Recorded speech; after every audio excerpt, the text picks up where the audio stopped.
सो hello everyone, ये dictation SSC steno skill test 2019 grade C में बोली गई डिक्टेशन है।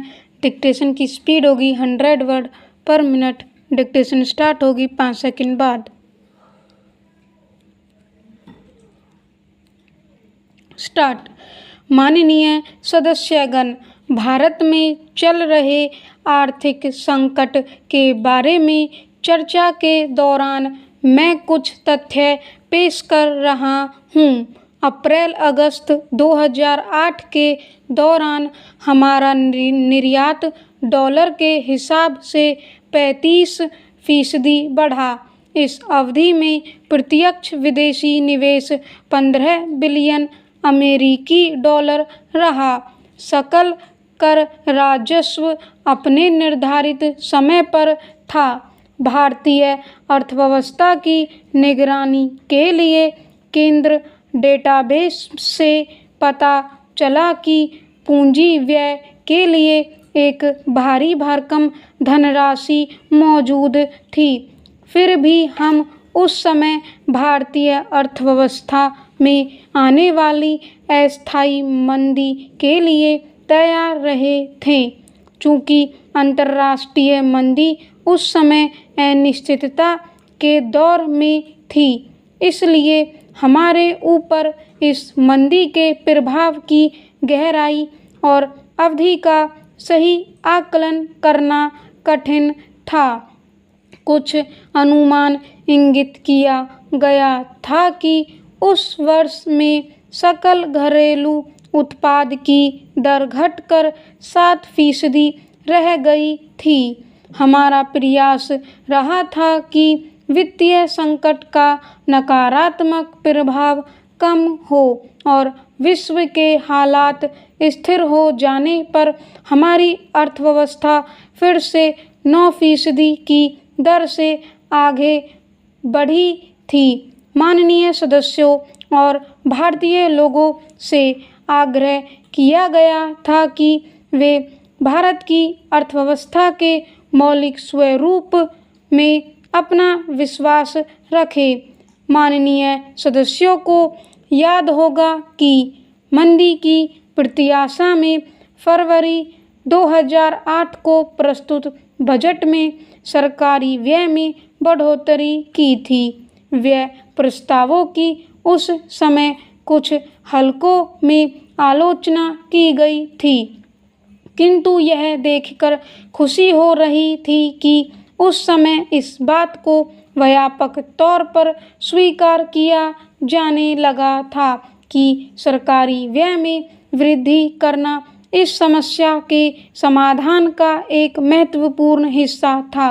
यह समझा जाने लगा था कि शिक्षा, स्वास्थ्य, राष्ट्रीय ग्रामीण रोजगार गारंटी कार्यक्रम, राष्ट्रीय ग्रामीण स्वास्थ्य मिशन, त्वरित सिंचाई लाभ कार्यक्रम, जवाहरलाल नेहरू राष्ट्रीय शहरी नवीकरण मिशन और अन्य कार्यक्रमों पर किया गया व्यय उस मुश्किल दौर में देश के लिए मददगार रहा था। इसके अलावा किसानों को लगभग 4 करोड़ रुपये की ऋण माफ़ी और ऋण सहायता से देश के किसानों को बहुत लाभ मिला था और वे उत्पादन बढ़ाने के लिए प्रोत्साहित हुए थे। माननीय सदस्यगण, भारत के सम्मुख पहले भी चुनौतियां आई थी और उनका उसने मुकाबला किया गया था। हम मौजूद चुनौतियों का भी सामना करने में समर्थ होंगे। भारत के सामने जब भी चुनौतियां आई हैं, भारत की जनता ने सामने आकर उन चुनौतियों को एक अवसर के रूप में लिया है। भय के लिए कोई जगह नहीं है। यह समय उद्देश्य पूरक एकता और संकल्प रूपी कार्यवाही करने का है। मैं सरकार तथा अधिकारियों द्वारा किए गए उपायों के लिए इस माननीय सभा के सभी वर्गों का सहयोग चाहता हूँ। माननीय सदस्यगण, मैं जानता हूँ कि अब एक महत्वाकांक्षी भारत का उदय हो रहा है। एक ऐसा भारत जहाँ अधिक अवसर, अधिक विकल्प, बेहतर आधारभूत संरचना तथा अधिक संरक्षा एवं सुरक्षा होगी। हमारे युवा, जो हमारी सबसे बड़ी राष्ट्रीय धरोहर है, आत्मविश्वास और साहस से परिपूर्ण हैं। मुझे इसमें कोई संदेह नहीं कि इनका जोश, इनकी ऊर्जा और इनका उद्यम भारत को नई ऊंचाइयों तक ले जाएगा। इन आकांक्षाओं के बीच हमारे सामने आर्थिक मंदी, रोजगार सुरक्षा और रोजगार के अवसरों के सर्जन की चुनौतियां भी हैं। समाज हमारी महिलाओं और बच्चों की सुरक्षा को लेकर चिंतित है। समय पर अपेक्षित सेवाओं के पर्याप्त करने तथा व्याप्त सामाजिक एवं आर्थिक असमानता को लेकर भी चिंतित है। पिछला वर्ष वैश्विक अर्थव्यवस्था के लिए कठिन रहा है। यूरोप में आर्थिक मंदी का दौर चल रहा है। अधिकांश उभरते बाजारों में विकास की गति बहुत धीमी है। यह वर्ष भारत के लिए भी कठिन रहा है। वैश्विक एवं घरेलू दोनों ही कारणों से हमारा विकास प्रभावित हुआ है। हमें इन दोनों के दुष्प्रभावों का समाधान करना होगा। मेरी सरकार ने इस स्थिति की ओर ध्यान दिया और निवेश गतिविधियों को पुनर्जीवित करने तथा निवेश वातावरण को सुधारने के लिए पिछले कुछ महीनों के दौरान अनेक उपाय किए हैं। मेरी सरकार ने हाल ही में एक महत्वपूर्ण पहल की है, जिसके तहत प्रत्यक्ष लाभ अंतरण प्रणाली प्रारंभ की गई है। इससे सरकार द्वारा दिए जाने वाले लाभों यथा छात्रवृत्ति, पेंशन और मातृत्व लाभ को सीधे लाभार्थियों के खातों में भेजा जा सकेगा। लाभार्थी अपनी आधार संख्या के माध्यम से इन लाभों को प्राप्त कर सकेंगे।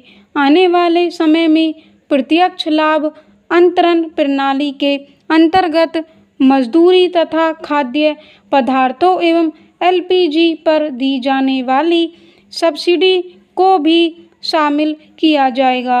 इस प्रणाली की सहायता से निधि के रिसाव को कम करने, लाखों लोगों को वित्तीय प्रणाली के अंतर्गत और लाभार्थियों को बेहतर रूप से चिन्हित करने में मदद मिलेगी।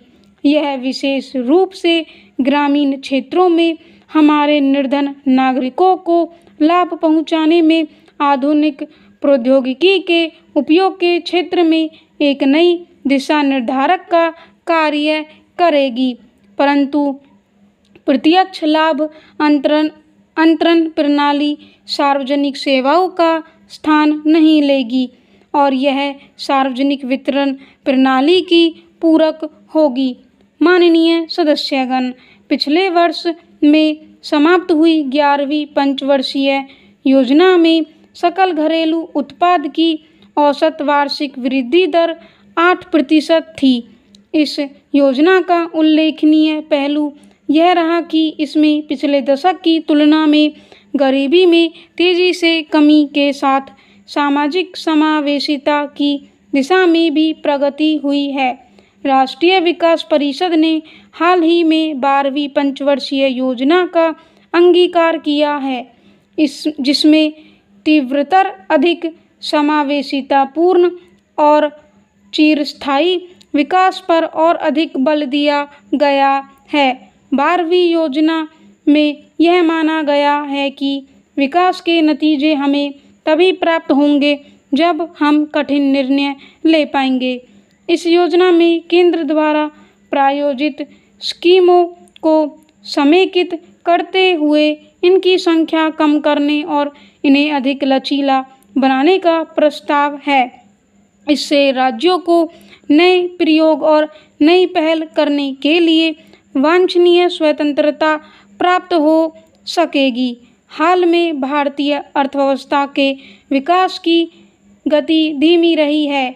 चालू वित्त वर्ष की प्रथम छमाही में सकल घरेलू उत्पाद की वास्तविक वृद्धि दर लगभग 5% रही। स्टॉप डिक्टेशन की PDF आपको टेलीग्राम चैनल पे मिल जाएगी। टेलीग्राम चैनल का लिंक डिस्क्रिप्शन में दिया हुआ है।